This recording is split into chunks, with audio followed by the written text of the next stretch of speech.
Hello everyone, welcome to my channel Antinet Commerce Classes. Today I will discuss motivations and motivation की techniques पढ़ेंगे आज हम। मतलब आज हम मोटिवेशन को फुल डिटेल में पढ़ने वाले हैं। उसका मीनिंग क्या होता है, उसका फीचर क्या है, उसका एडवांटेज क्या है, ठीक है जी, उसकी थ्योरीज क्या है, उसकी प्रोसेस क्या है, उन सब के बारे में आज हम मोटिवेशन का इस वीडियो में पढ़ेंगे। चलिए पढ़ते हैं one by one. First of all पढ़ते हैं मीनिंग ऑफ द मोटिवेशंस कि मीनिंग क्या होता है मोटिवेशन का। मोटिवेशन का मतलब होता है कि किसी बंदे को जो कि एम्प्लॉय है या फिर कोई भी हो सकता है वो इन अ फर्म, उसको हम क्या करते हैं, इनकरेज करते हैं कि वो काम को अच्छे से कर पाए। ठीक है, उसको उसकी जो नीड्स होती हैं उनको रिकॉग्नाइज कराते हैं उसे, और उसे रियलाइज़ कराते हैं कि अगर आप हार्ड वर्क करोगे तो क्या करें, आपका जो गोल है वो अचीव हो जाएगा। ठीक है जी, आपकी जो नीड्स हैं वो कंप्लीट हो जाएंगी। उसको एक तरह का मोटिवेशन देना होता है कि वो टाइम टू टाइम वो अपना काम को अच्छे से कर पाए। ठीक है जी, मोटिवेशन जो वर्ड है वो ड्राइव हुआ है लेटिन से। ठीक है जी, मोटिव का मीन होता है नीड, डिज़ायर एंड वांट्स। ठीक है जी, with in a individuals it is the process of stimulating people to action to accomplish the goals. उसको स्टिमुलेट करते हैं, उसको क्या करते हैं, इम्प्लाइज करते हैं, इनकरेज करते हैं। ठीक है, in the work goal constant psychological factor stimulate the people behaviour can desire for money and success. क्या करना होता है, उसको किसी किसी बंदे को तो मनी की डिज़ायर होती है, इसीलिए उसको मोटिवेशन देने के लिए हम क्या करते हैं, उसकी सैलरी इंक्रीमेंट कर देते हैं, उसको बोनस दे देते हैं। ठीक है जी, प्रॉफिट में शेयर देने लगते हैं, ये सब होता है। अब कुछ लोगों को क्या होता है, सक्सेस के भूखे होते हैं, मतलब उन्होंने क्या चाहिए, रेपुटेशन चाहिए, हम उनका प्रमोशन कर देते हैं। ठीक है, तो इस तरह मोटिवेशन का जो मीनिंग है वो चलता है, मतलब कि पीपल को, एम्प्लॉयज़ को क्या करना, इनकरेज करना वर्क को ज़्यादा करने के लिए। ठीक है, इसमें हम पढ़ते हैं efficiency of the person depend upon the ability to do the certain works and the willingness. उसमें कितनी एबिलिटी है। कुछ बंदे ऐसे होते हैं वो एबल तो होते हैं बट वो विलिंग नहीं होते, वो काम करना नहीं चाहते। कुछ ऐसे होते हैं जो विलिंग होते हैं बट वो एबल नहीं होते। ठीक है जी, वो चाहता तो है कि मुझे ये करना है बट उसे होता नहीं है, उसके पास एबिलिटी नहीं है। तो इसलिए पढ़ते हैं क्रिएट द थ्रो, कहता है कि एजुकेशन एंड ट्रेनिंग से हम एबिलिटी ला सकते हैं, और विलिंगनेस किससे ला सकते हैं, मोटिवेशन से। अगर वो काम करना, उसके पास एबिलिटी है, ठीक है जी, उसके पास नॉलेज है, डिग्री है, सारा कुछ है, बट वो विलिंग नहीं है काम करने के लिए, तो हम उसको उस कंडीशन में, काम करने की कंडीशन में कैसे ला सकते हैं, हम उसको मोटिवेशन दें, मोटिवेट करें। मोटिवेशन करने के दो सोर्स होते हैं। First of all monetary incentives होते हैं, सेकंड होते हैं non monetary incentives. Monetary incentives में क्या होता है, pay and allowance, productivity link wages incentives, bonus, profit sharing, को पार्टनरशिप।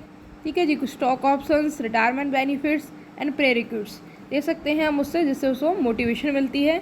और नॉन मॉनेटरी इंसेंटिव्स में हम पढ़ते हैं उसका स्टेटस इंक्रीज़ कर दिया। ठीक है, organisation climates, career advantage opportunity provide की, जॉब रीचमेंट कर दिया, एम्प्लॉय रिकॉग्नाइजेशन प्रोग्राम्स लॉन्च किए, job security, employ participations, employ empowerments, ये सब क्या होते हैं, नॉन मॉनेटरी होते हैं, जिससे उसको क्या मिलता है, मोटिवेशन मिलता है। अब इसका हम पढ़ते हैं प्रोसेस कि मोटिवेशन का प्रोसेस क्या होता है। फर्स्ट ऑफ ऑल हम करते क्या हैं, अनसेटिस्फाइड नीड्स, कोई ऐसी नीड्स होती हैं जो कि सेटिस्फाई नहीं होती। ठीक है जी, वो क्या करता है, motivation process being there is a unsatisfied need in a human beings. उसमें कोई, जैसे उसकी कोई इच्छा है, ठीक है, जैसे उसकी कोई कार लेने की इच्छा है, नीड है, वो क्या है, कंप्लीट नहीं है, अनसेटिस्फाई है, तो उसके अंदर एक फीलिंग आती है। ठीक है जी, जो उसे क्या करती है, मोटिवेट करने की कोशिश करती है। उसके बाद होता है उसको टेंशन। ठीक है जी, presence of the unsatisfied need give him the tension, उसके माइंड में टेंशन शुरू हो जाता है कि मैंने ये कंप्लीट करनी है, किस तरह करनी है। फिर उसके बाद होता है ड्राइव्स, कहते हैं कि drive signifies some sort of the minds में होती है ये, कहता है कि tension create and argue of drive in the human being and start looking for various alternative to satisfy the drive. इसका मतलब होता है कि वो, उसके पास बहुत सारे अल्टरनेटिव हो सकते हैं कि वो किस तरह उसको कंप्लीट कर सकता है, वो कंपनी में जॉब करे या फिर कुछ और काम करे। ठीक है जी, उसके बाद होता है research the behaviour, step by step उसमें होता क्या है, पर्सन ट्राई करता है, डिस्कवर करता है different option to fulfil this need, he put the best option into operations. ठीक है जी, वो क्या चूज़ करता है, एक ऑप्शन चूज़ कर लेता है जिसमें उसको काम करना है। उसके बाद पढ़ते हैं सेटिस्फाई द नीड्स, ठीक है। उसके बाद if the option really happen to be correct one, तो सेटिस्फाई इज़ ऑब्टेन। इसका मतलब होता है अगर एक जिस वो काम में लगा था लॉन्ग टाइम तक, तो उसमें क्या हुआ, उसके बाद उसकी नीड जो है सेटिस्फाई हो जाती है। फिर रिडक्शन इन टेंशन, टेंशन जो है जाती है ख़त्म हो जाती है और एक नई टेंशन शुरू हो जाती है। ठीक है, लाइफ इज़ यही होता है लाइफ में कि एक टेंशन ख़त्म होती है तो दूसरी शुरू हो जाती है, यही होता है मोटिवेशन। ठीक है जी, मतलब कि उसने पहले क्या किया, उसको सेटिस्फाई जो है अनसेटिस्फाई नीड, उसकी कोई नीड जो थी वो सेटिस्फाई नहीं थी, उसके बाद उसको टेंशन हुई, उसने ड्राइव्स देखे, ठीक है, तो फिर सर्च बिहेवियर किया, फिर क्या किया, सेटिस्फाई द नीड कंप्लीट हो गई, reduction in tension and again tension शुरू। ओके, चलिए पढ़ते हैं features of motivations just for kidding. Feature क्या होते हैं मोटिवेशन के। First of all, motivation is internal feeling. ठीक है, ये एक इंटरनल फीलिंग है, साइकोलॉजिकल फीलिंग है इन अ ह्यूमन बीइंग, उसके बिहेवियर को चेंज करता है। ठीक है, दूसरी बात पढ़ते हैं, कॉन्टीन्यूस प्रोसेस है। कॉन्टीन्यूस प्रोसेस का मतलब होता है कि ये लगातार चलती रहती है। ठीक है, ऐसा नहीं है कि हमने आज जैसे मोटिवेट कर दिया तो अगले साल उसको मोटिवेट करने की ज़रूरत नहीं है, ऐसा नहीं है, ये कंटिन्यू चलती रहती है। उसके बाद है motivation factor have to be different clears. इसका मतलब होता है कि ईच पर्सन है डिफरेंट मोटिवेशनल फैक्टर्स। हर एक पर्सन का अपना अपना मोटिव होता है काम करने का, अपनी अपनी इंस्पिरेशन होती है काम करने की, तो उनका क्या होता है अलग अलग तरीके से हम उसे मोटिवेट कर सकते हैं। ऐसा नहीं है कि सबकी सैलरी इंक्रीज कर दी जाए तो वो मोटिवेट हो जाएंगे, ऐसा नहीं है। डिफरेंट डिफरेंट तरीके होते हैं, डिफरेंट डिफरेंट फैक्टर होते हैं मोटिवेशनल्स। उसके बाद हम पढ़ते हैं motivation give may be give in many way. कहते हैं कि मोटिवेशन जो है डिफरेंट वे से दिया जा सकता है। ठीक है जी, उसके बाद हम पढ़ते हैं ये मॉनेटरी नॉन मॉनेटरी मेथड्स वगैरह हो सकते हैं। उसके बाद पढ़ते हैं it is an important function of management. ये मैनेजमेंट का बहुत ही इंपॉर्टेंट फंक्शन होता है। ठीक है, हमने वर्कर्स को काम पर तो लगा दिया, ठीक है जी, उनके पास सारे रिसोर्स भी रख दिए, मटेरियल मशीन्स वगैरह सारा कुछ रख दिया, बट वो काम करने के लिए विलिंग नहीं है, तो हमारा तो सारा सिस्टम ख़राब हो जाएगा, सारी कॉस्ट इंक्रीज़ हो जाएगी। तो हमने क्या करना होता है, एम्प्लॉयज़ को इस तरह काम पर लगाना होता है कि वो इफ़ेक्टिवली और एफिशिएंसी तरीके से अपने काम को करें। ठीक है, तो ये मैनेजमेंट का बहुत ही इंपॉर्टेंट फंक्शन है। Without it cost increasing in a firm में कॉस्ट बेकार की इंक्रीज़ हो जाएगी, इसीलिए मैनेजमेंट का बहुत इंपॉर्टेंट फंक्शंस होता है। और इसके बाद पढ़ते हैं it stimulate people to do the work. ये लोगों को क्या करता है, encourage करता है। A person is appoint on the base of educational qualification but it is not essential that work with the full capacity motivation stimulate people to do the work with his full available ability। इसका मतलब होता है कि ये लोगों को क्या करता है, स्टिमुलेट करता है कि वो अपनी फुल एफिशिएंसी से फुल एबिलिटी से काम करें। उसके बाद पढ़ते हैं it help in securing the industrial peace. ये इंडस्ट्रियल पीस में भी हेल्प करता है। अगर अपना काम सब कोई अच्छे से करेंगे, जो पीपल है उसकी फुल कैपेसिटी यूटिलाइज होगी, प्रोडक्शन ज़्यादा होगा, प्रॉफिट ज़्यादा होगा, एम्प्लॉयज़ को सैलरी बोनस भी अच्छे से मिलेगा, तो इसका क्या होगा, ऑर्गेनाइजेशन में पीस होगी अपने आप। उसके बाद पढ़ते हैं क्रिएट द मोराल इंक्रीज़ करता है। ठीक है जी, motivation and morale happen to be different. Morale is create among the people by motivating them which convert their ability to do the work into their willingness to do the work. It is thus clear that motivation create morale। कहते हैं कि अगर हम उसको motivate करेंगे तो अपनी ability के हिसाब से अच्छे से काम करेगा, उसके अंदर चाहत जागेगी काम करने की, तो उसके अंदर मोराल भी अपने आप ही जाग उठेगा। ठीक है जी, ये मोराल को क्रिएट करता है। उसके बाद हम पढ़ते हैं 9 point, it is only the solution of the problem. कहता है कि ये प्रॉब्लम जो आती हैं ऑर्गेनाइजेशंस में, उसको सॉल्व करने के लिए हेल्प करता है। ठीक है, अगर हम अपने सबऑर्डिनेट को मोटिवेट करेंगे तो वो अपने आप ही विलिंग हो जाएंगे कि कोई भी प्रॉब्लम उसके सामने आई तो उसका फटाफट सॉल्यूशन निकाल दिया जाए। ठीक है जी, उसके बाद पढ़ते हैं 10 point, it is related with all the level of organisations. ऐसा नहीं है कि हम केवल स्मॉल लेवल पर ही एम्प्लॉयज़ को मोटिवेट करेंगे, ऑल लेवल पर ही हम अपने एम्प्लॉयज़ को क्या करते हैं, मोटिवेट करते हैं। ऐसा नहीं है कि सबऑर्डिनेट को ही मोटिवेट करेंगे, सुपरवाइजर्स को भी, मैनेजर्स को भी मोटिवेट करती है कंपनी। ठीक है, फिर उसके बाद पढ़ते हैं it is related with factor of productions. Motivation जो रिलेटेड होता है ह्यूमन फैक्टर ऑफ प्रोडक्शन से। Motivation of human factor automatically lead to be efficient utilisation of the non human factors. अगर हमारे जो ह्यूमन फैक्टर हैं वो अच्छे से मोटिवेट हैं, वो अपना काम अच्छे से कर रहे हैं, ठीक है जी, प्रॉपरली कर रहे हैं, रेगुलरली अच्छा से काम कर रहे हैं, कोई वेस्टेज नहीं कर रहे हैं, ठीक है, और लेबर टर्नओवर भी कम है, तो इससे क्या होता है कि हमारे जो नॉन ह्यूमन फैक्टर होते हैं उनका फुली यूटिलाइजेशन अपने आप हो जाता है। ठीक है जी, अगर वो अच्छे से काम करेंगे तो मटेरियल की वेस्टेज भी नहीं होगी, मशीन भी अच्छे से ही चलेगी। तो ये सारा कुछ बताता है कि ये ह्यूमन फैक्टर ऑफ प्रोडक्शन से रिलेटेड होता है। उसके बाद हम पढ़ते हैं, ये है इसके इम्पोर्टेंस एंड एडवांटेज। क्या है जी? इम्पोर्टेंस। ठीक है, चलिए पढ़ते हैं। First of all high level of performance, ये तो फर्स्ट ऑफ ऑल है कि अगर हम एम्प्लॉयज़ को मोटिवेट करेंगे तो क्या होगा, वो अपना अच्छे से काम करेंगे तो उनकी जो परफॉर्मेंस है वो अपने आप ही इंक्रीज़ हो जाएगी। उसके बाद पढ़ते हैं लो एम्प्लॉय टर्नओवर एंड एब्सेंटीज़म्स। अगर उनका मोटिवेशन लेवल गुड है, अच्छा है, तो क्या होगा, वो रोज़ आएंगे। ठीक है, उनको एजुकेशन ट्रेनिंग अरेंज की गई है, सारा कुछ। ठीक है जी, और उनको मोटिवेट किया गया है उनको, तो वो अपने आप ही ऑर्गेनाइजेशन में ज़्यादा आएंगे। ऐसा नहीं है कि वो छुट्टी करेंगे या फिर ऑर्गेनाइजेशन को छोड़कर जाएंगे। ठीक है, ये बताता है इसमें। उसके बाद acceptance of the organisation change. Organisation change जो है कंटिन्यूस होते रहते हैं ऑर्गेनाइजेशन में, जैसे कि टेक्निकल चेंज हुआ, method of the work performance. Generally employ do not accept change in the method of the work performance.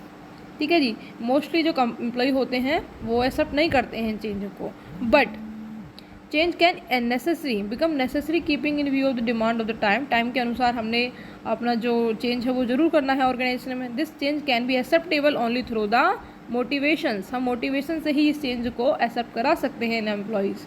उसके बाद पढ़ते हैं sweet relation between the owners and employ. High level motivation relationship sweets बनाता है relationship को between the owner and employ. अगर वो अच्छे से काम करेंगे तो उनको अच्छे से सैलरी मिलेगी, उनको अच्छे से रिलेशन हो जाता है उनके बीच में। ठीक है जी, उसके बाद गुड इमेज ऑफ ऑर्गेनाइजेशन की अच्छी से इमेज बढ़ती है। ठीक है जी, जब हमारे एम्प्लॉय जो हैं सेटिस्फाई होते हैं तो अपना अच्छे से काम करते हैं और अपना जो मतलब हमारे जो परफॉर्मेंस है वो इंक्रीज़ हो जाती है, प्रॉफिट इंक्रीज़ हो जाती है। ठीक है, उनका रेम्यूनरेशन इंक्रीज़ हो जाता है, बोनस इंक्रीज़ हो जाता है, ऑनर का क्या हो जाता है, प्रॉफिट शेयरिंग ज़्यादा हिस्सा हो जाता है, तो उसकी इमेज भी अपने आप इंक्रीज़ हो जाती है। क्वालिफाइड एम्प्लॉय की preference getting appointment in such an enterprise making the function appointment the employ easier. उसके बाद बढ़ते हैं इंक्रीज़ इन मोरल इंक्रीज़ होता है, चैलेंज जो होते हैं उनको आसानी से फेस कर सकते हैं। उसके बाद proper use of human resource possible. जो भी कंपनी में जितने भी ह्यूमन रिसोर्स अवेलेबल होता है उनका प्रॉपर यूज़ हो सकता है।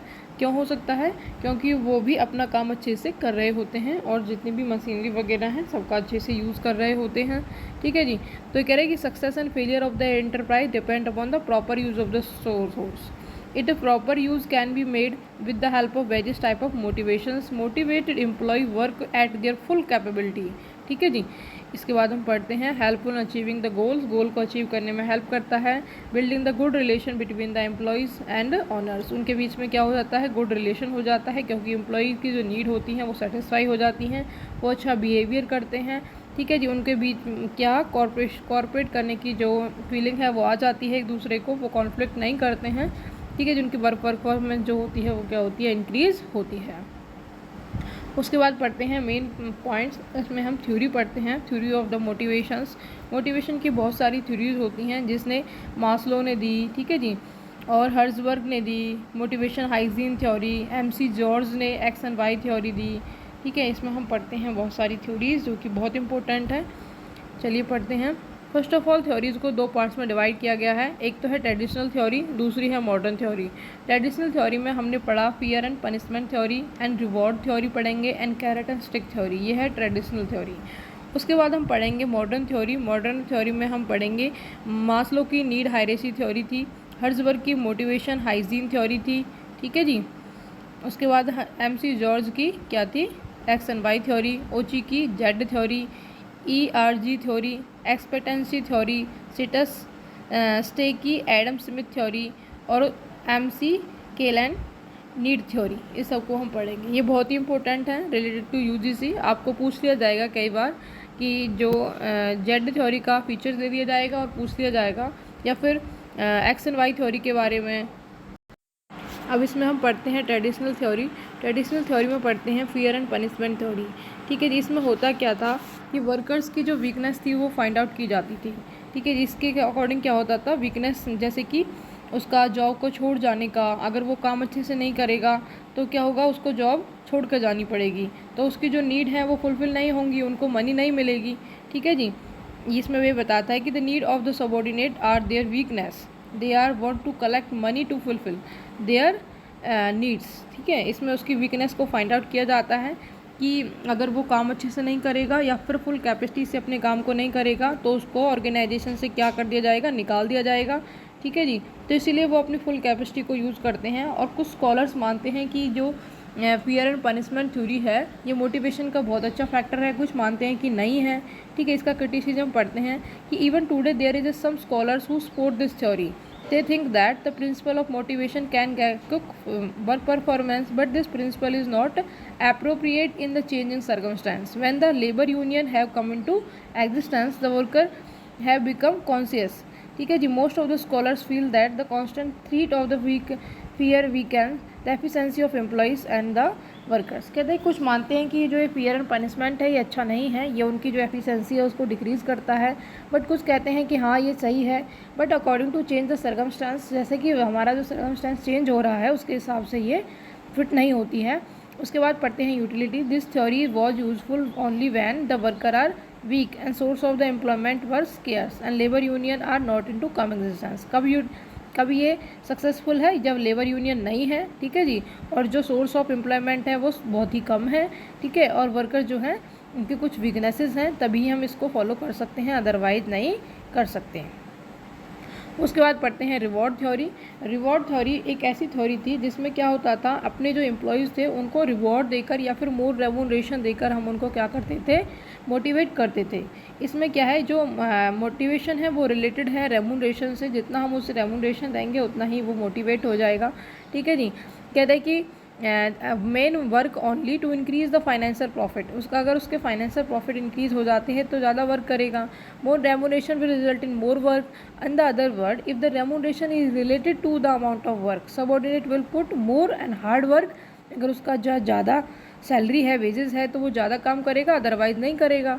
ठीक है जी, subordinate will make the maximum use of their available capacity to work with in a view of getting the more remuneration as a reward according to thought of workers sufficient. मतलब अगर वो उसको ज़्यादा सैलरी दी जाएगी, ज़्यादा reward दिए जाएंगे, तो वो क्या करेगा, मोर वर्क करेगा, ज़्यादा काम करेगा। ठीक है जी, ये था रिवॉर्ड थ्योरी में। उसके बाद पढ़ते हैं carat and stick theory.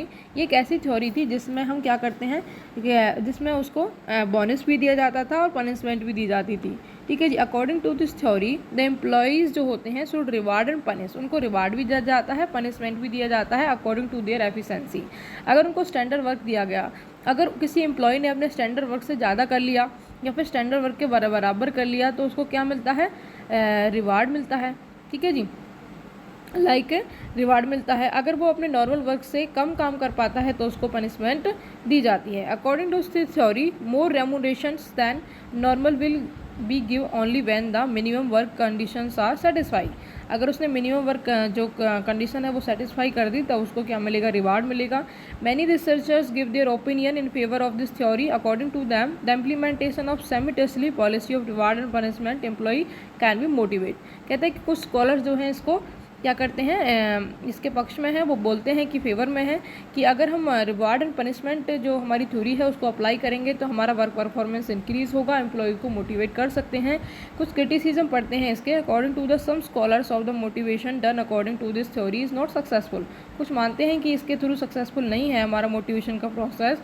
According to Bernard, remuneration more than the normal can not motive those who have already got sufficient source available to them।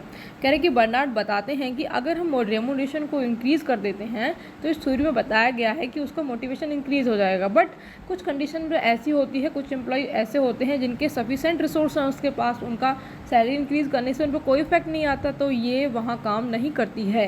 Carat and stick theory. अब हमने पढ़ी traditional theory of motivation, हम पढ़ चुके हैं। First of all हमने पढ़ा fear and punishment, उसके बाद पढ़ा रिवार्ड थ्योरी, उसके बाद कैरेट एंड स्टिक थ्योरी, उसके बाद हम पढ़ते हैं इसका फेलियर पढ़ लेते हैं। चलो बताते हैं फेलियर क्या होता है। All the three traditional theory are based on the some concept. ठीक है जी, कुछ कंसेप्ट पर बेस करती थी। उसके बाद हम पढ़ते हैं they think that the worker are lazy by natures swing to work. वो जो वर्कर्स होते थे वो लेजी होते थे, अपने काम को अच्छे से नहीं कर पाते थे। Most of the employ are afraid of taking any responsibility in enterprise में वो एम्प्लॉय रेस्पॉन्सिबिलिटी लेने से डरते थे। They must to press in the order to get the work और दैम, वो वही काम करते थे जो उनको दिया गया है। They should keep under the fears, वो फियर उनको जॉब का डर रहता था कि कहीं उनकी जॉब ना खो जाए। MC जॉर्ज ने फील किया दैट कि this concept is based on absolutely false, ठीक है, false notions. In order to utilise the maximum capability of the worker it is not necessary to them. वही कहता है कि ये इसका फेलियर का बहुत सारे कारण रहे, ठीक है जी। और MC जॉर्ज ने फील किया कि ये बेस करता है एब्सोल्यूट फॉल्स नोशंस पर, कि हम अपने एम्प्लॉयज़ को फुल कैपिटल जो हमारी कैपेबिलिटी है, ठीक है जी, उसको हम फुली यूटिलाइज नहीं कर सकते और रेमुनेशन ज़्यादा देकर या फिर पनिशमेंट देकर। इसके कारण ये जो है ट्रेडिशनल जो थ्योरी थी वो क्या हो गई, फेल हो गई, ठीक है जी।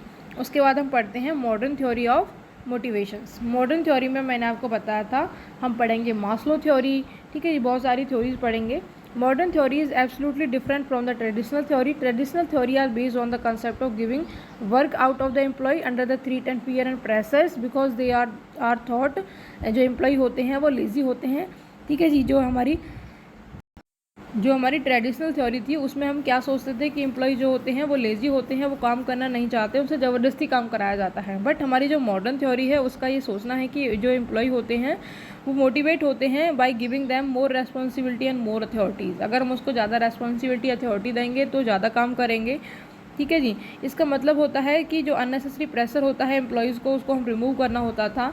इसमें हम फर्स्ट ऑफ ऑल पढ़ते हैं मास्लो थ्योरी, जो कि मास्लो का 1908 से 1970 तक रहे थे ये मास्लो जी। इसको हम पढ़ते हैं मास्लो की नीड हायरार्की थ्योरी। मास्लो इन्होंने क्या दिया था, advocate of this theory Abraham Maslow who first represent the need hierarchy theory of motivation 1943। Maslow की need hierarchy theory Abraham Maslow ने 1943 में दी थी।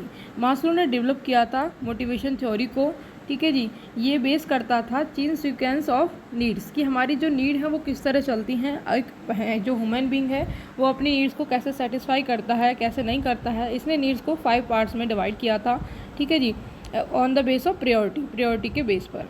फर्स्ट ऑफ ऑल उसने बढ़ा था साइकोलॉजिकल नीड्स होती हैं। दूसरा उसने बोला कि सेफ्टी एंड सिक्योरिटी नीड्स होती हैं, ठीक है। उसके बाद पढ़ता है वो एप्लीकेशंस एंड सोशल नीड्स होती हैं, एस्टीम नीड्स होती हैं और उसके बाद पढ़ते हैं सेल्फ एक्चुअलाइजेशन नीड्स होती हैं, ठीक है जी। चलिए पढ़ते हैं इसका 1 बाय 1। फर्स्ट ऑफ ऑल होता है साइकोलॉजिकल नीड्स। इस कैटेगरी में वो नीड्स इंक्लूड होती हैं जो कि सेटिस्फाई करती हैं मैन अलाइव। एक ज़िंदा रहने के लिए जो भी चीज़ों की ज़रूरत होती है उन सब को इसमें आती हैं। जैसे कि हमने फूड की ज़रूरत है, ठीक है जी, शेल्टर की, क्लॉथिंग की, स्लीप्स की, उन सब के लिए साइकोलॉजिकल नीड्स होती हैं। उसके बाद पढ़ते हैं सेफ्टी नीड। जब वो एक बंदा अपनी साइकोलॉजिकल नीड्सों को कंप्लीट कर लेता है उसके बाद वो सेफ्टी के बारे में सोचता है। सेफ्टी में वो क्या करता है, सेविंग करता है, ठीक है जी। इसमें वो फिजिकल्स, इसमें कौन कौन सी नीड इंक्लूड होती हैं, फिजिकल, इकोनॉमिकल, साइकोलॉजिकल्स, ठीक है जी। इसमें क्या होता है physical safety prefer to the इसमें क्या होता है, अगर उसका कोई एक्सीडेंट हो जाए, उसे कोई डिसीज़ लग जाए तो उसके लिए वो उस प्रॉब्लम को क्या कर सके, ख़त्म कर सके, उसके लिए वो सेविंग करता है, ठीक है। इकोनॉमिक सेफ्टी में क्या होता है, उसके अरेंजमेंट करता है कि वो बूढ़ा भी हो जाएगा तो उसके लिए कुछ पैसा भी, फंड्स वगैरह भी अवेलेबल होना चाहिए, ठीक है जी। तो उसके में क्या होता है, वो सेफ्टी सोचता है अपने फ्यूचर के बारे में, ठीक है। उसके बाद पढ़ते हैं हम एप्लीकेशन एंड सोशल नीड्स। इसमें क्या है कि जो मैन होता है वो सोशल एनिमल्स होता है, वो चाहता है कि वो सोसाइटी में रहे, ठीक है, और उसकी सब रेस्पेक्ट करें, उसके कुछ फ्रेंड्स भी रहें, रिलेटिव भी रहें, ठीक है, जिसके साथ वो अपने एंजॉय कर सके अपनी लाइफ्स को, अपनी जो अच्छे मोमेंट्स हैं उनको शेयर कर सके, ठीक है। उसके बाद उसकी सोशल नीड्स जो होती हैं वो आती हैं 3 नंबर की स्टेज पर, वो इसको प्रायोरिटी देता है। उसके बाद पढ़ते हैं एस्टीम एंड स्टेटस नीड। अब वो क्या चाहता है, वो स्टेटस चाहता है। अब मैन के अंदर क्या आ गई है, ईगो, ठीक है जी। This mean that every human being want to attain a higher status so that his power increase and get the authorities. वो चाहता है कि उसके हाथ में पावर हो, ठीक है, उसके पास अथॉरिटी हो, ठीक है। इसमें आती है ये 4 नंबर की कैटेगरीज पर। उसके बाद हम पढ़ते हैं सेल्फ एक्चुअलाइजेशन नीड्स। ये एक ऐसी नीड्स होती हैं जिसमें जो मैन होता है वो ट्राई करता है सेटिस्फाई करने की इनको by attaining the self realisations. This mean that the man should be whatever can be meaning thereby that. किसमें क्या करता है वो, सेल्फ एक्चुअलाइजेशन। जैसे कि कोई राइटर है, अगर वो लिखना चाहता है तो वो ऐसी स्टेज पर लिखना चाहता है कि उसका जो लास्ट लेवल हो, ठीक है। ऐसे कोई म्यूजिशियन है, वो म्यूज़िक का काम करता है, ठीक है, तो वो अपनी लास्ट स्टेज पर अपना जो काम है वो करना चाहता है, उसमें वो स्पेशलिस्ट होना चाहता है, ठीक है जी, कि उसके जैसा कोई ना हो। इसमें क्या करते हैं, सेल्फ एक्चुअलाइजेशन नीड पढ़ते हैं। ये मास्लो की नीड हायरार्की थी, ये आपको पेपर में पूछ लिया जाता है, इसको कई बार बहुत बार पूछा जाता है। इसमें पहले साइकोलॉजिकल नीड्स आती हैं, फिर सेफ्टी नीड आती हैं, फिर application and status need, social need आती हैं, फिर क्या आता है, स्टेटस नीड आती हैं, और फिर आती हैं सेल्फ एक्चुअलाइजेशन नीड आती हैं, ठीक है। उसके बाद हम पढ़ते हैं मास्लो का अजम्पशंस क्या था, कि मास्लो का जो अजम्पशन है वो इस तरह है। फर्स्ट ऑफ ऑल कि behaviour, first of all people behaviour being affected by there needs, लोगों का जो बिहेवियर होता है वो उनकी नीड्स के हिसाब से चेंज होता रहता है, ठीक है जी। सेकंड पढ़ते हैं कि there are the many needs of people and there in order priority can be mades, लोगों के पास बहुत सारी नीड्स होती हैं, हम उनको ऑर्डर में और on the base of priority लगा सकते हैं। फिर थर्ड पढ़ते हैं motivation and with the satisfaction of the needs, motivation and हो जाता है जब हमारी नीड क्या हो जाती है, सेटिस्फाई हो जाती है। After that the next higher needs आ जाती है, इसका मतलब है कि हमने एक नीड कंप्लीट कर दी तो दूसरी नीड हमारी अपने आप आ जाती है। People move to next higher needs only when the lower need are satisfy, कहते हैं कि जो आदमी होता है, मेन होता है, वो क्या होता है, अगर उसकी जो लोअर नीड है वो सेटिस्फाई हो जाती है तभी वो हायर नीड पर जाता है, ठीक है। उसके बाद हम पढ़ते हैं द अब analysis so that an individual many needs, उसकी बहुत सारी नीड्स होती हैं इंडिविजुअल्स की, and that their order can be, हम उसका ऑर्डर में लगा सकते हैं। The moment of individual one need is satisfy he get worried about the next need, अगर उसका एक नीड सेटिस्फाई हो जाता है तो वरी हो जाता है दूसरी नीड्स के बारे में। After his satisfy of the second need, अगर उसकी सेकेंड नीड कंप्लीट हो गई तो वो थर्ड नीड के बारे में सोचने लगता है। तो एक बिहेवियर जो होता है ऑर्डर का, वो सीक्वेंस जो है कंटिन्यू चलता रहता है, ठीक है जी। इसीलिए clear that the need can motivators, जो नीड होती हैं वो मोटिवेटर्स होती हैं एम्प्लॉयज़ के लिए, in order to satisfy the need in individuals himself want to work with vague full capacity, कहता है कि अगर किसी बंदे को अपनी नीड जो है सेटिस्फाई करनी है तो अपनी फुल कैपेसिटी से वो काम करेगा और अच्छा परफॉर्मेंस देगा। तो जो है नीड है वो एक मोटिवेशन का बहुत अच्छा फैक्टर है, ठीक है। तो इसे मैं अब्राहम मास्लो ने बताया था। इसके बाद पढ़ते हैं हर्जबर्ग मोटिवेशन थ्योरी, हर्जबर्ग का मोटिवेशन थ्योरी पढ़ते हैं। हाइजीन थ्योरी थी, this theory has been advocate by professor Herzberg on the base of his research done in the collaboration with his colleagues, ठीक है, अपने कलीग्स के साथ उन्होंने रिसर्च की, उसके बेस पर उन्होंने निकाला। After the interview some employee he conclude that the motivating factor can divide into two parts, उन्होंने बहुत सारे एम्प्लॉयज़ का क्या किया, मोटिवेशन इंटरव्यू लिया, उसके बाद पर उन्होंने निकाला कि जो मोटिवेशन फैक्टर हैं हम उनको दो पार्ट्स में डिवाइड कर सकते हैं, ठीक है जी। फर्स्ट ऑफ ऑल होते हैं मेंटेनेंस एंड हाइजीन या डिससेटिस्फाइड फैक्टर्स होते हैं, मेंटेनेंस करने के या फिर हाइजीन, ठीक है। मेंटेनेंस में पढ़ते हैं हम factor mean those factor who presence does not it prefer to the factor that motivate the employee of to the work with greater enthusiasm but eliminating job dissatisfactions, इसका मतलब ये है कि अगर ये नहीं होंगे तो काम पर इफेक्ट, अगर ये होंगे तो काम पर इतना इफेक्ट नहीं आएगा, अगर ये नहीं होंगे तो काम पर इफेक्ट आएगा, ठीक है जी। इसमें हम पढ़ते हैं इनका जो एब्सेंस होता है वो डिस्करेज करता है उनको, ठीक है। कौन से मेंटेनेंस फैक्टर्स होते हैं, इसमें हम पढ़ते हैं कि कंपनी की पॉलिसी एंड एडमिनिस्ट्रेटिव, ठीक है, और क्या आता है technical inspections, mutual personal relations with the inspectors, mutual relation with the team members, salary, work conditions, ठीक है। और इसमें क्या पढ़ते हैं हम personal salary, security of employment, status and environment, ये सब क्या होते हैं, सिक्योरिटी, स्टेटस, एम्प्लॉयमेंट, ये है मेंटेनेंस फैक्टर। अगर ये नहीं होंगे तो हमारे जो एम्प्लॉय होंगे वो डिस्करेज होंगे, ठीक है जी, अगर ये होंगे तो कोई इफेक्ट नहीं आएगा, ओके। इसके बाद हम पढ़ते हैं मोटिवेटर्स या सेटिस्फाइटर फैक्टर्स कौन कौन से होते हैं।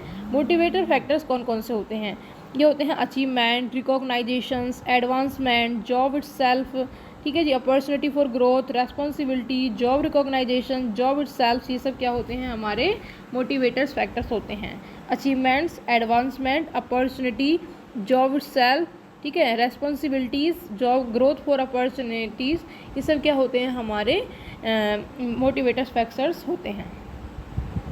उसके बाद हम according to Herzberg the employ remains satisfy with the available maintenance factors, अगर हमारे जो मेंटेनेंस फैक्टर अवेलेबल हैं तो वो सेटिस्फाई हैं। बट डोंट गेट मोटिवेट, उनको वो मोटिवेट नहीं कर रही। ठीक है, जो मेंटेनेंस फैक्टर हमने पढ़े, ठीक है, जैसे पर्सनल लाइफ, ठीक है, जो security of employment, status, empower environment, ठीक है, working condition, salary, mutual relations, team works वगैरह, ये हमने पढ़े। ठीक है, ये उनको मोटिवेट नहीं कर रही, सेटिस्फाई तो कर रहे हैं बट मोटिवेट नहीं कर रही। However gets dissatisfy by their decrease, अगर ये डिक्रीज हो जाते हैं तो उनको हम क्या करते हैं, डिक्रीज करते हैं।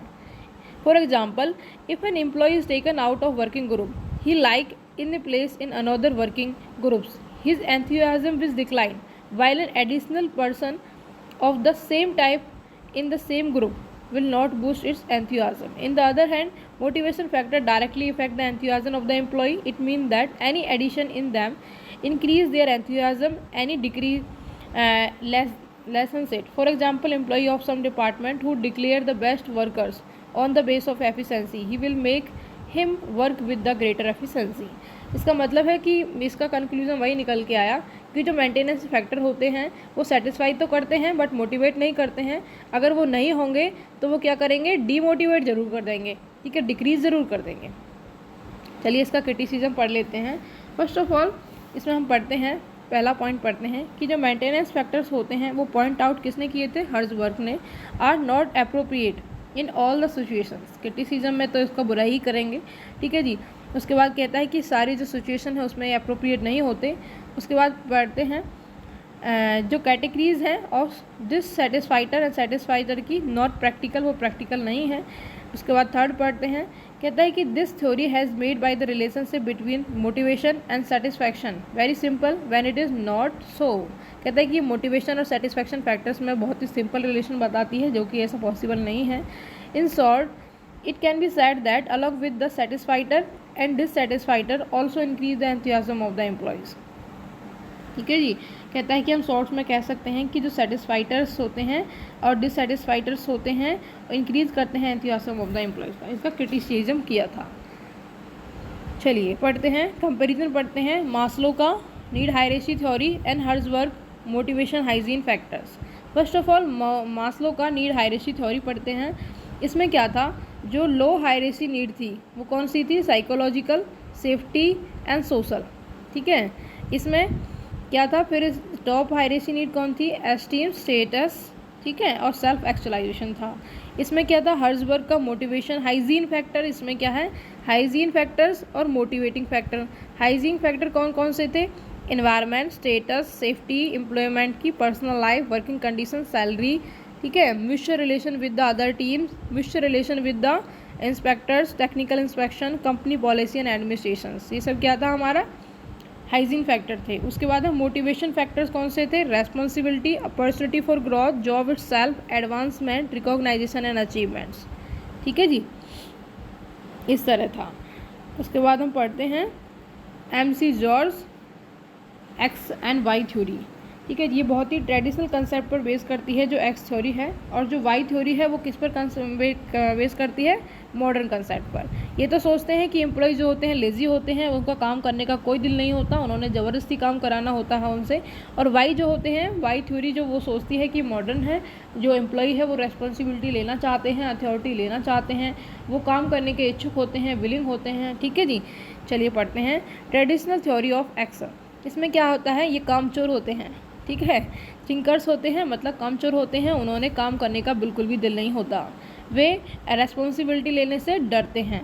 ठीक है, और भी क्या करता है कि under this people want to direct, उनको डायरेक्शन करने की ज़रूरत होती है, उनको बताने की ज़रूरत होती है कि आपको ये काम करना है और इतना काम करना है। उसके बाद फोर्थ पॉइंट पढ़ते हैं, motivation is limited only the physical and security needs. इसमें फिजिकल एंड सिक्योरिटी नीड पर ही एम्प्लॉय अपना फोकस करता है, और अगर उनकी फिजिकल एंड सिक्योरिटी नीड्स को ही कंप्लीट कर दें तो वो अपने आप मोटिवेट हो जाएंगे। ठीक है, उसके बाद पढ़ते हैं फिफ्थ पॉइंट। ये बताता है कि स्ट्रिक्ट कंट्रोल की ज़रूरत होती है, उसमें हमें थ्रेट भी, पनिशमेंट वगैरह भी देने होते हैं। अगर उसने अकॉर्डिंग टू स्टैंडर्ड वर्क नहीं किया तो हम उसे पनिशमेंट देंगे। अब ठीक है जी, और उस पर कंट्रोल जमाने की ज़रूरत होती है, ऐसा नहीं है क्योंकि वो कामचोर होते हैं। ठीक है, इसने स्टार्टिंग में बता दिया। उसके बाद पढ़ते हैं वाई थ्योरी। ये किस पर डिपेंड करती है, according to modern theory of the motivations. कहते हैं कि जो मैन होते हैं वो प्रोवाइड करते हैं कंडीशन जो कि फेवरेबल होती हैं। ठीक है, work man want to work provide condition and favourable, वो चाहते हैं कि जिस कंडीशन वो काम कर रहे हैं वो अच्छी हो, फेवरेबल हो। उसके बाद ये थ्योरी बताती है कि वो एंथुसिस्टिक होते हैं, रेस्पॉन्सिबल होते हैं एंड अपने फुल एफर्ट से काम करते हैं। उसके बाद ये बताती है कि अब वो उनमें क्या होती हैं, सेल्फ डायरेक्शन, उन वो खुद अपने आप को डायरेक्ट कर सकते हैं, ये क्वालिटी उसमें होती है। We don't feel the necessary being directed by somebody else, कहते हैं कि समबडी, किसी के द्वारा उन्हें डायरेक्ट करने की कोई खास ज़रूरत नहीं होती। ये कहते हैं कि फिजिकल एंड जो सिक्योरिटी नीड्स के अलावा भी उनकी नीड्स होती हैं, जैसे कि self actualisation, status, esteem needs होती हैं। उसके बाद बताता है कि प्रॉपर इन्वायरमेंट प्रोवाइड किया जाना चाहिए एम्प्लॉयज़ को, पर्सनस को, जिससे कि उनका जो परफॉर्मेंस है वो अपने आप ही इंक्रीज़ हो जाए। MC जॉर्ज जो है मैनेजर सपोर्टिंग करते हैं X theory and who consider employ lazy and selfish, ठीक है। जो MC जॉर्ज थे वो किसको सपोर्ट करते थे, एक्स थ्योरी को, ठीक है। उनके हिसाब से जो एम्प्लॉय वो लेजी होते हैं एंड सेल्फिश होते हैं, ठीक है जी। हर्ट्ज़बर्ग का थ्योरी, मास्लो का पार्ट 1 एंड MC जॉर्ज।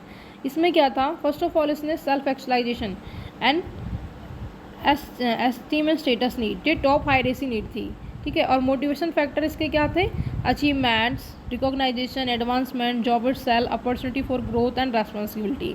और वाई थ्योरी का जो ये मॉडर्न के हिसाब से है, ठीक है जी, इसमें क्या है, सेल्फ डायरेक्शन, वो खुद डायरेक्ट हो सकते हैं, self achievements, sense of responsibility, ambitions, imaginative powers, ठीक है जी। चलिए पढ़ते हैं इसका लो हायरेसी नीड्स में, ये मैंने आपको पढ़ा दिया, इसमें भी पढ़ा दिया मैंने आपको क्या था, salary, working condition, personal life, safety of employment, status, ठीक है, environment, relations with the colleagues, ठीक है, relation with the inspectors, technical inspections, company policy and administration. उसके बाद पढ़ते हैं एक्स थ्योरी। एक्स थ्योरी में क्या था कि उन्हें डायरेक्ट करने की ज़रूरत होती है, उन्हें जॉब की सिक्योरिटी की ज़रूरत होती है, स्ट्रिक्ट उन्होंने कंट्रोल करना होता है, पनिशमेंट होता है, ठीक है, ये सब उन्होंने पढ़ा कि चेंज वगैरह को एक्सेप्ट नहीं करते हैं। अब हम पढ़ते हैं fourth theory of modern motivation की। इसमें क्या पढ़ते हैं हम, ओची जेड थ्योरी। जो ओची थे वो कौन थे, ये कहता है कि जैपनीज़ मैनेजमेंट सिस्टम है absolutely different from the rest of the country. ये जैपनीज़ से आई थी ये थ्योरी, ठीक है जी। जो विलियम जी ओची थे, has advocate his Z theory, उन्होंने, जो विलियम ओची थे, उन्होंने जेड थ्योरी को बनाया था, ठीक है जी। इसके बाद हम पढ़ते हैं ओची जेड थ्योरी। ये कहाँ से आई थी, जापानीज़ मैनेजमेंट से आई थी। कहाँ से आई थी, जापानीज़ मैनेजमेंट से, ठीक है जी। जो कि जापानीज़ में जो मैनेजमेंट सिस्टम है वो अदर कंट्री, दूसरी सारी कंट्रियों से डिफरेंट होता है, ठीक है। विलियम जी ओची एडवोकेट थे इसके जेड थ्योरी के, ठीक है। और ये इस थ्योरी का कोई ऐसा इसके अल्फ़ाबेट से कोई ऐसा मीनिंग नहीं निकलता है। फर्स्ट ऑफ ऑल हम क्या करते हैं, हम मैनेजमेंट के बारे में पढ़ते हैं कि जापान में कैसा मैनेजमेंट सिस्टम है, ठीक है। उसके बाद हम जेड थ्योरी का फीचर पढ़ेंगे, क्रिटिसिज्म पढ़ेंगे, feature of Japanese management system, ठीक है जी।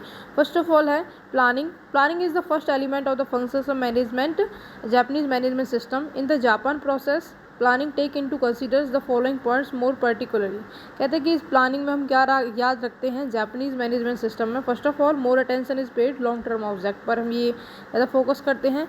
Subordinate give importance in decisions making, ठीक है, and no hasty decisions are taken, ठीक है, नो एंड डिसीजन से इम्प्लीमेंट क्विकली। ऑर्गेनाइजिंग पढ़ते हैं, सेकंड पॉइंट इसका कहता है कि इसमें फॉलोइंग जो पॉइंट होते हैं वो कंसिडरेशन किए जाते हैं। First of all collective responsibility and accountability.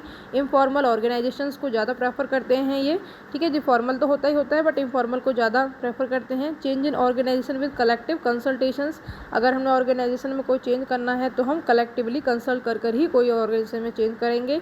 इसके बाद है in order to implement a change internal change agent are use, क्या यूज़ किए जाते हैं, इंटरनल एजेंट यूज़ किए जाते हैं अगर कोई चेंज करना है तो। उसके बाद पढ़ते हैं स्टाफिंग। स्टाफिंग में कहता है कि ये इंक्लूड करते हैं रिक्रूटमेंट, सिलेक्शन, ट्रेनिंग, प्रमोशन, रेम्यूनरेशंस को इंक्लूड किया जाता है। Making recruitment through the technical institution and college, ठीक है जी। रिक्रूटमेंट कैसे की जाती है, टेक्निकल कॉलेज से या फिर इंस्टीट्यूशन से। Making provision for employment for the whole life, ठीक है। और ये कहते हैं कि changing of company by employee is almost non existence. Promotion करते हैं एम्प्लॉयज़ का very slow, is depend on many factors. Long term performance appraisal करते हैं, ट्रेनिंग देते हैं, ठीक है जी। डेडिकेशन से काम करें वो एम्प्लॉयज़ जो हैं, ठीक है, तो उनको मोटिवेट वगैरह करते हैं। उसके बाद पढ़ते हैं हम डायरेक्टिंग। इसमें क्या करते हैं, लीडर परफॉर्म करते हैं the role of the helper, helper की तरह रोल करते हैं leader. Afford is made to reduce the quarrel या डिस्प्यूट्स जो होते हैं उनको ख़त्म करने के लिए क्या किए जाते हैं, अफोर्ड किए जाते हैं। और फ्रेंडली रिलेशन जो किया जाता है, फ्रेंडली रिलेशन हो, कम्युनिकेशन हो उनके दोनों के बीच में, ये सब डायरेक्टिंग में किया जाता है। ठीक है, उसके बाद हम पढ़ते हैं कंट्रोलिंग।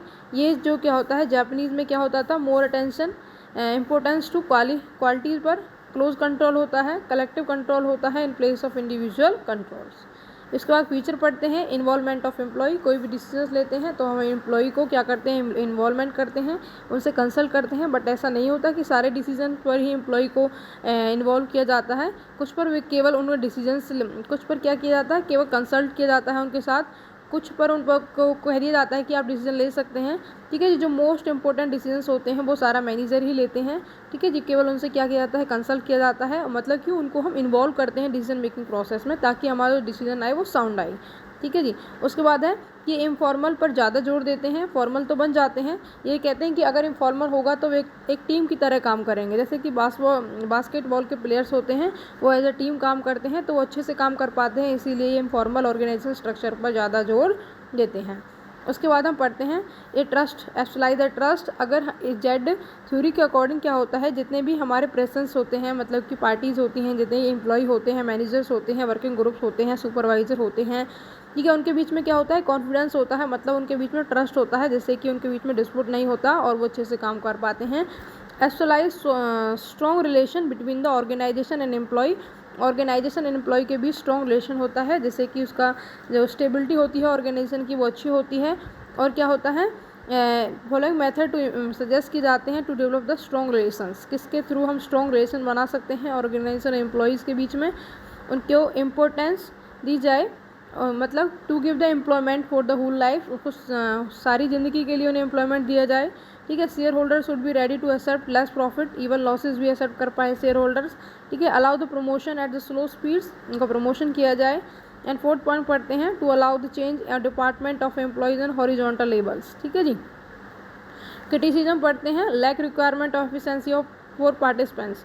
कहते हैं कि हम एम्प्लॉयज़ को डिसीजन मेकिंग में पार्टिसिपेट करते हैं, उनके पास इतनी एफिशिएंसी नहीं होती, इसीलिए हमारा डिसीजन जो होता है वो साउंड नहीं आ पाता, ये इसका क्रिटिसिज्म करते हैं। वो कहता है कि लैक ऑफ रेसिप्रोकल लॉयल्स। कहता है कि जो इंडियन एम्प्लॉयज़ होते हैं वो मोस्टली क्या होते हैं, लॉयल नहीं होते कंपनी से। अगर कोई दूसरी कंपनी उन्हें अच्छा क्या करती है, ऑफर देती है, तो उसको छोड़ने में 1 मिनट नहीं लगाते, फटाफट उसे छोड़कर दूसरी कंपनी ज्वाइन कर लेते हैं, इसीलिए लैक ऑफ रेसिप्रोकल लॉयल्टी इसमें होती है। उसके बाद पढ़ते हैं लैक ऑफ ग्रुप फीलिंग्स। इसमें ग्रुप फीलिंग्स कम होती हैं क्योंकि अलग अलग different caste, religious and language, ठीक है जी, फूड, ड्रेसेस, अलग अलग डिफरेंट टाइप के लोग होते हैं, तो उनके बीच में जो ग्रुप फीलिंग्स नहीं आ पाती। Lack of tolerance in investors. कहते हैं कि it has been observe in the Z theory the investor are always ready to accept less profit and even losses.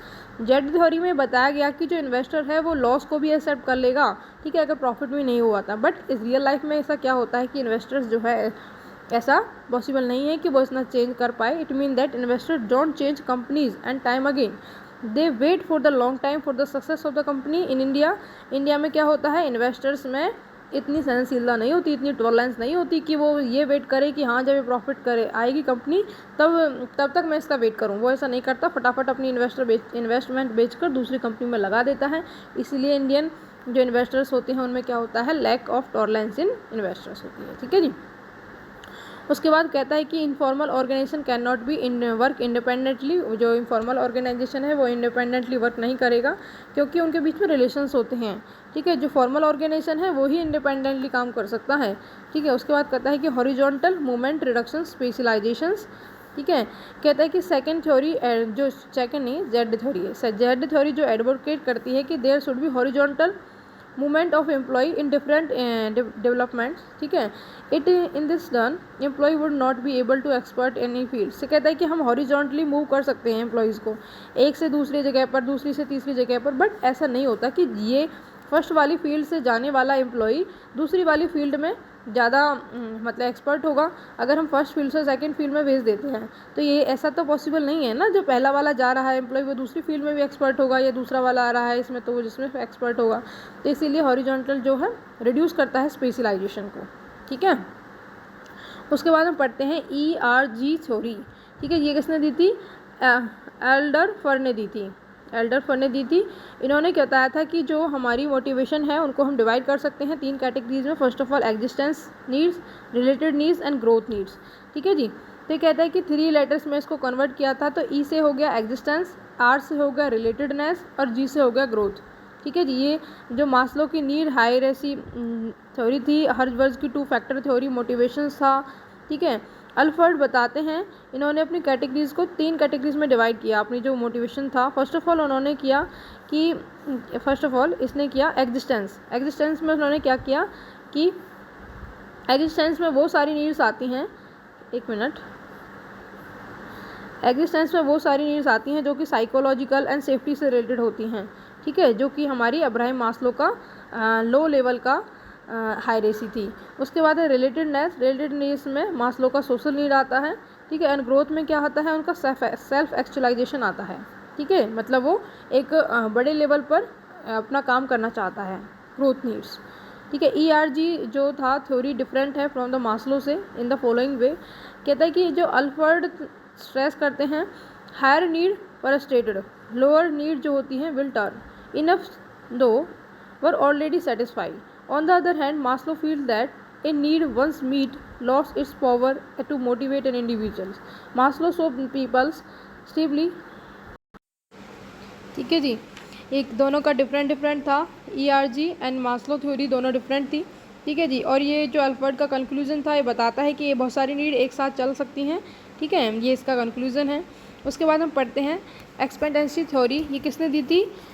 Victor H vroom ने। Expectancy theory of model of motivation. He told that people will motivated to do things to reach a goals. कह रहा है कि people motivate होते हैं कि वो अपना काम कर पाएँ, अपने गोल को अचीव कर पाएँ। They believe in that of all that goals. If they can see that what they do to help them in achieving it.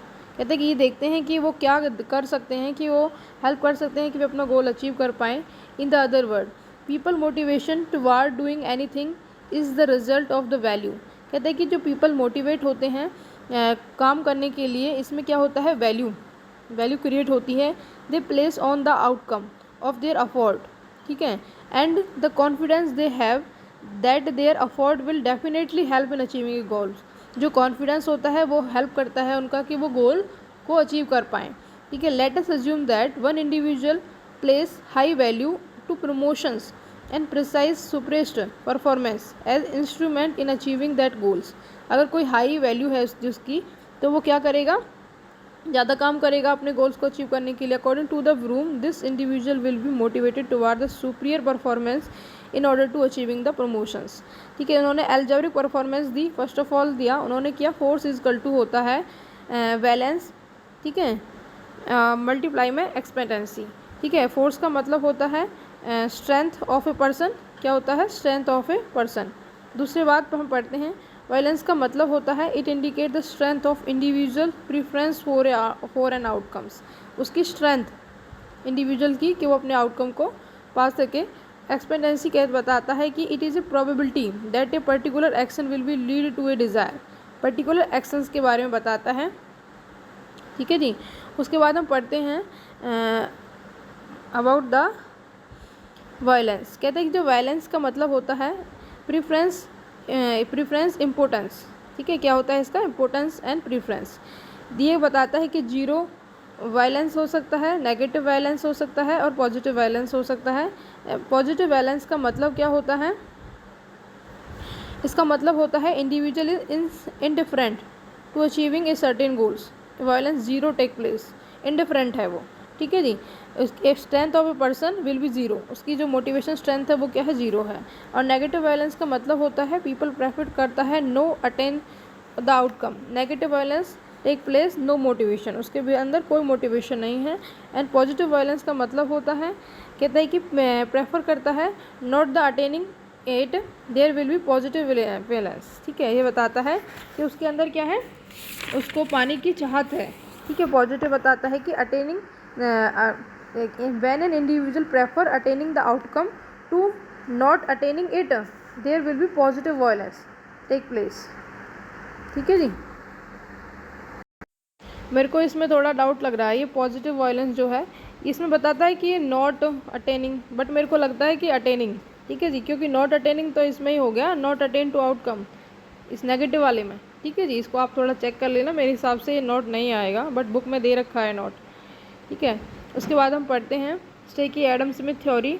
ये बताता है a theory recognise that people are concern not only with the total rewards they receive for their efforts but also with the relationship of these reward of what the other receives. ये कहता है कि जो ये theory होती है ना, equity theory, ठीक है, ये किसने दी थी?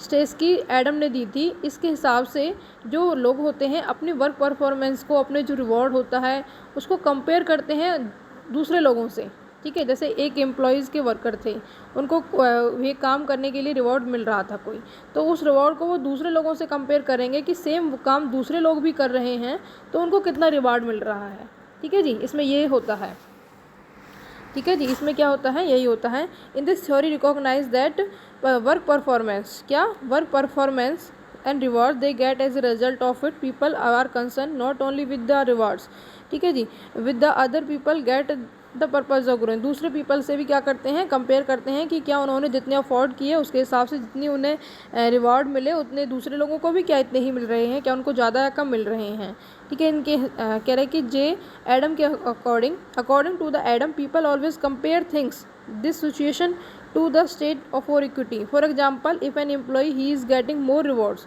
for his work is comparison with the other employee giving the same work performance, he will come to develop a sense of the realization and he will get motivated to perform better by doing the more works and useful for him। कहता है कि अगर उसको दूसरे से ज़्यादा मिल रहा है तो वो क्या करेगा, ज़्यादा काम करने की कोशिश करता है। इक्विटी थ्योरी इसमें यही करता है कि एम्प्लॉय अपने वर्क परफॉर्मेंस को, अपने रिवॉर्ड्स को दूसरे लोगों से कंपेयर करता है कि क्या उनको भी ऐसा ही मिल रहा है या मुझको कम मिल रहा है, ज़्यादा मिल रहा है, ठीक है जी। चलिए पढ़ते हैं। कहता है कि main component of equity theory के क्या होता है, फर्स्ट ऑफ ऑल होता है इनपुट, फिर आउटकम होता है, इनपुट होता है, आउटकम होता है, कंपैरिजन होता है, drawing the conclusion and reestablishment. First of all हम पढ़ते हैं इनपुट। इनपुट का मीनिंग क्या होता है, contribution given in the performance of a particular jobs. जितना भी कंट्रीब्यूशन किया गया किसी काम को करने के लिए, contribution can have various form, जैसे कि अफोर्ड, एक्सपीरियंस, ट्रेनिंग्स, ठीक है जी, जितने उस काम को करने के लिए जितने भी अफोर्ड किए गए, ठीक, कंट्रीब्यूशन दिया गया, उनको बोलते हैं इनपुट, जैसे कि experience, training, knowledge. In the other word, input is an what an individual put is doing a jobs. किसी काम को करने के लिए जितने उसने क्या किए, इनपुट प्रोवाइड किया, उसको हम बोलते हैं इनपुट। उसके बोलते हैं आउटकम। आउटकम का मतलब होता है रिजल्ट। कहते हैं कि outcome mean reward for one inputs. जो उन्होंने इनपुट दिए उनके लिए क्या उसको आउटकम मिला, मतलब क्या रिवार्ड मिला। कहते हैं कि employ get rewards in the form of remuneration, promotions, ठीक है जी, increment, friendshipness, security, work recognitions के रूप में उसे आउटकम मिलते हैं। उसके बाद पढ़ते हैं हम कंपैरिजन। कह रहे कि chief things about this theory is that individual compare his input and outcome with the input and outcome of the others. अपने इनपुट और आउटकम को दूसरे इंडिविजुअल से, दूसरे एम्प्लॉय से कंपेयर करते हैं। It should be keep in mind that it is not necessary that individual make comparison only with the others, he make comparison with his on previous experience. इसका मतलब ये नहीं है कि वो केवल दूसरे लोगों से ही कंपेयर करता है, इसका मतलब ये भी है कि वो अपने पास्ट एक्सपीरियंस के बेस पर भी अपना जो आउटकम है और इनपुट है उसको कंपेरिजन करता है, ठीक है। The object of comparison is called that, ठीक है जी, इसको बोलते हैं कंपेरिजन होता है इसमें। फिर उसके बाद बोलते हैं कंपेरिजन का किस तरह होता है। First of all, individual can choose any one of the following condition for the purpose of comparison. किसी भी कंडीशन को वो चूज कर सकता है कंपैरिजन करने के लिए। First of all, other insides, employ can compare himself with the other employ in the recognization organizations and doing the same work. जो लोग सेम काम कर रहे थे उन एम्प्लॉयज़ को चूज कर क्या कर सकता है, कंपेयर कर सकता है, ठीक है। अदर इनसाइडर इसमें क्या करता है, employ can compare himself with the other employees, organisation में सेम वर्क कर रहे थे। दूसरे बात है अदर आउटसाइडर में, he compare himself with the employees doing the same work outsider of the organisation. इसमें क्या है, इनसाइडर है, इसमें क्या है, आउटसाइडर। ऑर्गेनाइजेशन में सेल्फ इनसाइड का मतलब पढ़ते हैं, employ can compare his old experience in his own organisations. अपने ओल्ड एक्सपीरियंस के बेस पर भी वो अपने आप को कंपेयर कर सकता है, ठीक है। His experience in the same organization if he has work in the same some other department and branch and positions. Comparison can be between two situations with the previous one and present one. Self outside, इसका मतलब होता है employee can compare with his own experience outside the organization with the present situations. मतलब उन्होंने जो experience outside लिया in a company, उससे अपने present वाले जो experience है, अपने जो present वाली situation है, उससे compare कर सकता है. Employee can compare with his own experience outside the organisations with his present situations. ठीक है जी. उसके बाद पढ़ते हैं हम मैकलैंड या MC केलैंड. ठीक है, इन्होंने बताया था, इन्होंने 3 टाइप का मोटिवेशन बताया था. First of all need of achievement, दूसरी बात need applications and need powers. ठीक है, नीड अचीवमेंट में उन्होंने क्या बताया, MC केलैंड बताते हैं it has indicate a strong need for achievement is related to how will individual are motivated to perform their jobs. ठीक है, उनकी नीड्स जो हैं किस तरह रिलेटेड हैं अचीवमेंट्स, मतलब कि नीड को कैसे हम पा सकते हैं, किस तरह जो एम्प्लॉई है वो अचीवमेंट मतलब मोटिवेट किए जा सकते हैं. The features of the people with the high need for achievements. इसके बाद responsibility for solving the problems. ठीक है, उन्हें रेस्पॉन्सिबिलिटी दें. ठीक है जी. और उनको moderate difficult goals and greatly with feedback and how will they are doing their jobs, किस तरह वो अपने जॉब को कर सकते हैं, उन सब के बारे में इसमें बताया था. इसमें 3 पार्ट में डिवाइड किया गया था. First of all need for achievement में, एप्लीकेशन में एंड पावर में. ठीक है, तो बताता है कि people having high achievement need tend to high motivated by challenging job. अगर उनको पास ज़्यादा नीड्स हैं, मतलब उनकी ज़्यादा चैलेंजिंग नीड्स हैं, तो उनको अचीव में करने के लिए उनको क्या करना होगा, ज़्यादा मोटिवेट अपने आप हो जाएंगे वो, हाईली मोटिवेट, और वो चैलेंज करेंगे जॉब को, अच्छे से काम करेंगे. ठीक है, अपनी नीड को अचीव करने के लिए. उसके बाद है नीड ऑफ एप्लीकेशंस. ठीक है जी. सेकंड पॉइंट हम पढ़ते हैं नीड ऑफ एप्लीकेशंस. इसका मतलब होता है कि ये बताता है कि जो MC केलैंड ने सजेस्ट किया था कि people with high need for applications usually drive pleasure from being loved and tend to avoid the pain and being reject by the social groups. कहता है कि ये क्या करते हैं, अगर उनको जैसे कि कोई एम्प्लॉई को प्लेजर चाहिए होता है, ठीक है, तो वो क्या करते हैं, वो पेन को रिजेक्ट कर देते हैं. The following are the feature of the high need for applications. उसके क्या फीचर्स थे, maintain the pleasant social relationship चाहते हैं वो लोग, enjoy a sense of intimacy, ठीक है, is ready to consoles with the others and enjoy friendly interaction with the others. क्या है ये एप्लीकेशन, मतलब एक दूसरे से जुड़ना चाहते हैं. ठीक है, एप्लीकेशन सोशल नीड की तरह डिपेंड करता है ये. ठीक है जी. ये लव को ज़्यादा प्रेफर करते हैं, पेन को नहीं करते हैं, कि अवॉइड करते हैं पेन को. उसके बाद पढ़ते हैं नीड ऑफ पावर. ये बताता है कि इसमें क्या होता है कि with the degree of control and individual desire over situation this need can be related to how the people deal with failure and success. जो पीपल है वो कैसे डील करता है, कैसे रिलेटेड होता है फेलियर एंड सक्सेस से. फेलियर ये बताता है कि कितना जो डिग्री ऑफ कंट्रोल जो इंडिविजुअल की डिज़ायर है, कितनी वो कितना कंट्रोल चाहता है सिचुएशन पर. ठीक है, अगर वो ज़्यादा कंट्रोल चाहता है तो वो क्या करेगा, ज़्यादा मोटिवेट रहेगा. ठीक है, इसमें 2 तरह का होता है, फियर ऑफ फेलियर. ठीक है, ये पीपल को स्ट्रॉन्ग बनाता है, मोटिवेट करता है. ठीक है, उसके बाद होता है कि for the some people fear of success. तो स्ट्रॉन्ग मोटिवेटर फैक्टर्स, इसमें उसको देखते हैं कि कौन कौन सी हाई नीड और पावर उसे चाहिए, पीपल किस टाइप का है, उसे कितनी पावर की चाहत है. ठीक है, वो लीडरशिप में किस पोजीशन का चाहता है.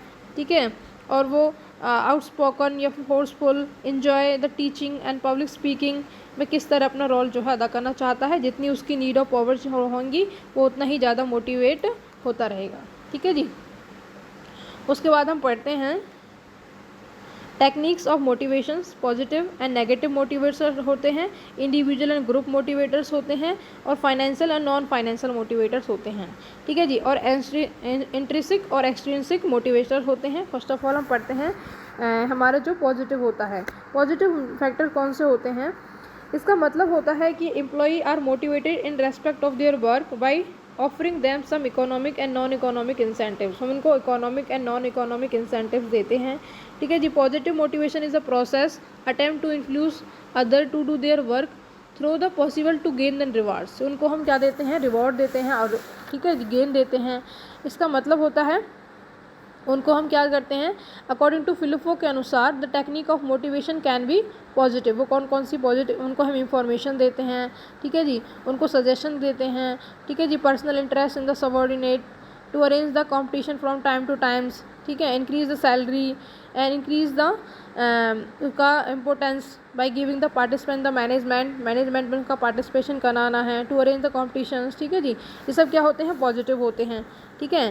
Feeling confidence and belongingness toward the enterprise can be create among the employ through the positive motivations. कहता है कि पॉजिटिव मोटिवेशन से एम्प्लॉयज़ का बिलोंगिंगनेस, ठीक है, और उसका कॉन्फिडेंस इंक्रीज कर सकते हैं टुवर्ड द फर्म्स, ठीक है। अगर उनको पॉजिटिव मोटिवेशन देंगे तो वो फर्म के प्रति उनकी जो भावना है वो जागृत होगी और वो अच्छे से काम करेंगे, उनका फुली यूटिलाइजेशन किया जा सकता है, इंटरप्राइज को बेनिफिट होगा।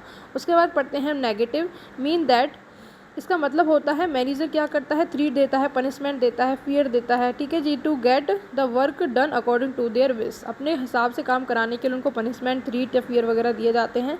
इसके हिसाब से शॉर्ट टाइम पीरियड्स में ये शॉर्ट टाइम पीरियड के लिए यूज़फुल होता है, ठीक है जी। इसमें क्या होता है, Likert has point out in this concern in long run negative motivation reduce the productivity.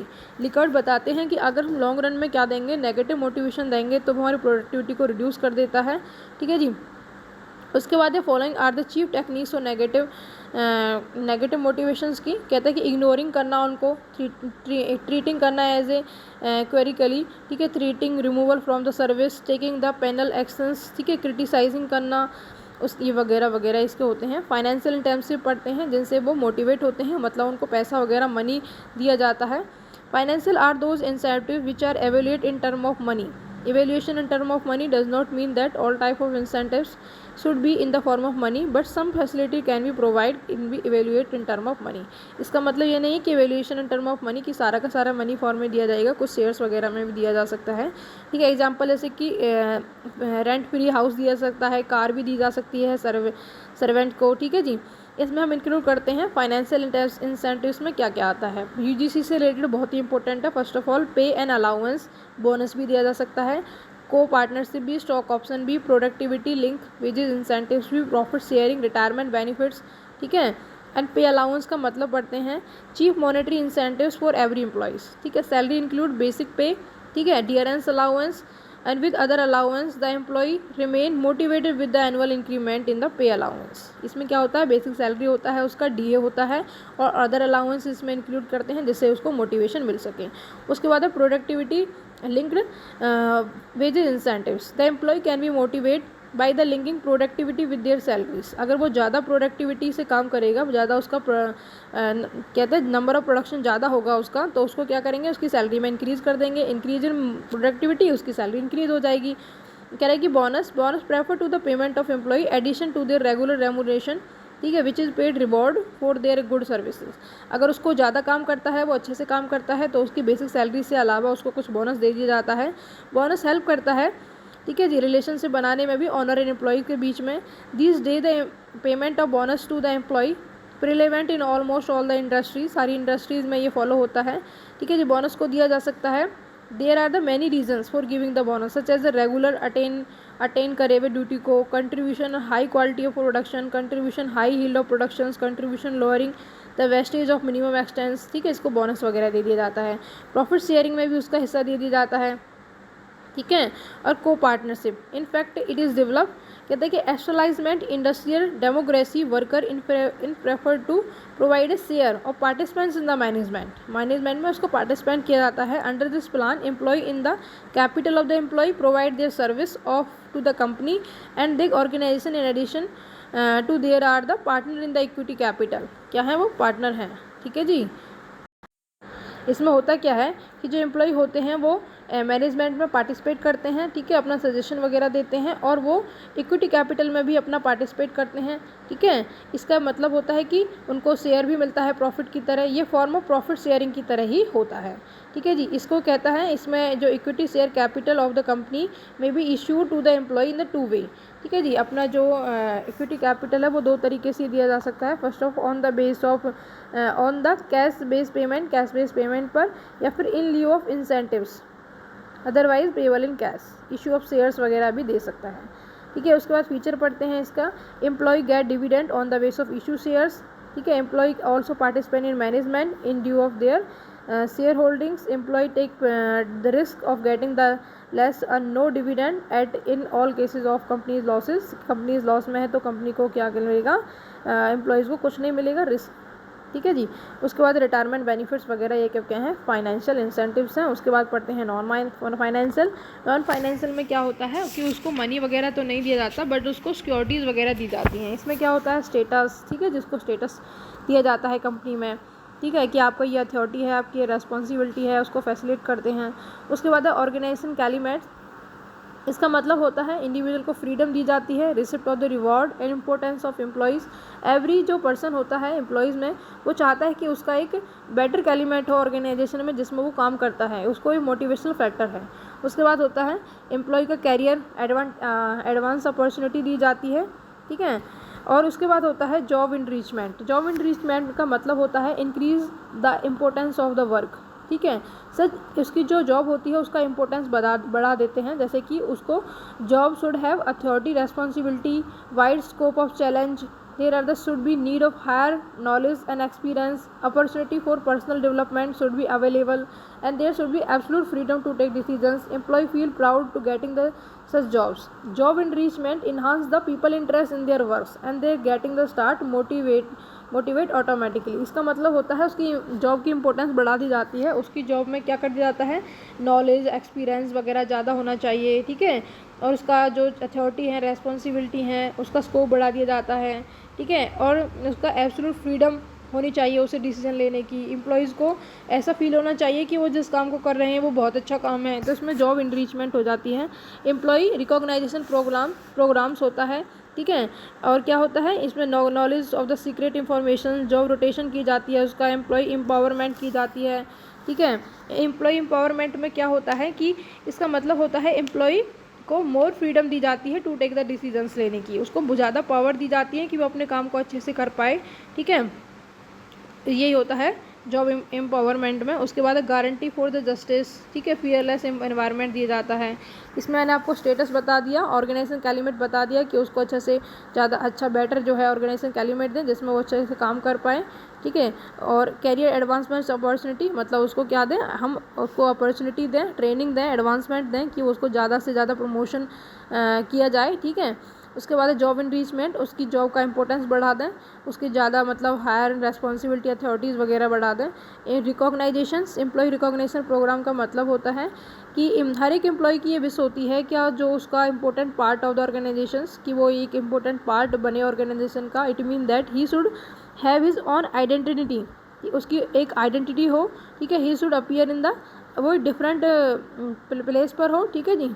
Job रिकॉग्नाइजेशंस, इसका मतलब यही होता है कि उसको एक स्पेशल फीलिंग दी जाती है कि आप बहुत कैपेबल हो इस काम को करने के लिए, उसको मोटिवेट किया जाता है, ठीक है। उसको कॉन्ग्रेचुलेट किया जाता है, ठीक है। उसमें प्रेजेंटिंग द मेमोरेंडम्स, ठीक है, उसमें मतलब उसको एक स्पेशल बीइंग माना जाता है, ठीक है। उसके बाद हम पढ़ते हैं जॉब सिक्योरिटी का मतलब आपको पता ही है कि उसको जॉब से नहीं निकालना है, उसके माइंड में ये नहीं होना चाहिए कि हाँ मेरे को जॉब से निकाल दिया जाएगा, ठीक है। उसके बाद एम्प्लॉय का पार्टिसिपेशन होना चाहिए मैनेजमेंट के वर्क्स में। एम्प्लॉय एम्पावरमेंट का मतलब होता है उसको ज़्यादा पावर देना कि आप इस अपने काम को इस तरह से करते हैं। गारंटी फॉर जस्टिस, ठीक है जी। Knowledge of the secret information, fearless environment of employees, ठीक है, ये सब क्या होते हैं। और जॉब रोटेशन का मतलब होता है एक काम से दूसरे काम कर उसको बार बार इधर उधर जाना, जिससे कि उसका जो एक्सपीरियंस होता है वो इंक्रीज़ हो जाता है, उसको क्या मिलती है, अपॉर्चुनिटी मिलती है टाइम टू टाइम, और उसकी जो एबिलिटी है वो भी इंक्रीज़ हो जाती है। और वो क्या करता है, उसकी मतलब मोटिवेशन फैक्टर जो है इंक्रीज़ हो जाते हैं और वो काम को अच्छे से कर पाता है, उसको नॉलेज में भी इंक्रीजमेंट होता है, ठीक है। इंडिविजुअल एंड ग्रुप मोटिवेटर्स क्या होते हैं। Individual motivators, under the individual motivation the employ in individual motivator to inspire him more toward his work. This motivation can be both financially non financially, ठीक है जी। दिस मोस्टली इंक्लूड होता है इसमें appreciation letters, opportunity for development, security of employment, rising in salary in any work that. इसमें क्या होता है, इंडिविजुअल मोटिवेटर्स होते हैं, इसमें हम क्या करते हैं, इंडिविजुअल मोटिवेटर को इंस्पायर करते हैं मोर वर्क के लिए। इसमें क्या क्या इंक्लूड होता है मैंने आपको बता दिया। इसके एडवांसमेंट पढ़ते हैं। फर्स्ट ऑफ ऑल कह रहे हैं कि these motivation have good effect on the comparatively less efficient employees पर ये ज़्यादा इफेक्ट करते हैं। कह रहे हैं कि ये क्या करते हैं, इंक्रीज़ करते हैं उनकी डिज़ायर को, which make them put in the more effort in their works, कि वो ज़्यादा काम करें अपने डिज़ायर को अचीव करने के लिए। Employee who get individual start working with the greater efficiency, ठीक है जी। Individual motivation indicate the respect, it give employee sense of prestige. उसके बाद होता है employee evaluations become simple because the assessment of individual work is easier. Efficient employees जो होते हैं फ्रॉम द आउटसाइड गेट, ठीक है जी, ये बताता है इंकरेज करता है एम्प्लॉयज़ को टू गेट द एंटरप्राइज़, कि वो एंटरप्राइज में अपना परफॉर्मेंस अच्छा। कहता है कि हम एम्प्लॉयमेंट जो एम्प्लॉय है उसको इंकरेज करते हैं ताकि वो हम क्योंकि उसको एम्प्लॉयमेंट देते हैं ऑर्गेनाइजेशंस में, ठीक है। ये उसके कुछ पॉइंट्स है जिससे हम उसको इंडिविजुअल मोटिवेटर्स के। उसके बाद हम पढ़ते हैं ग्रुप क्या क्या होता है।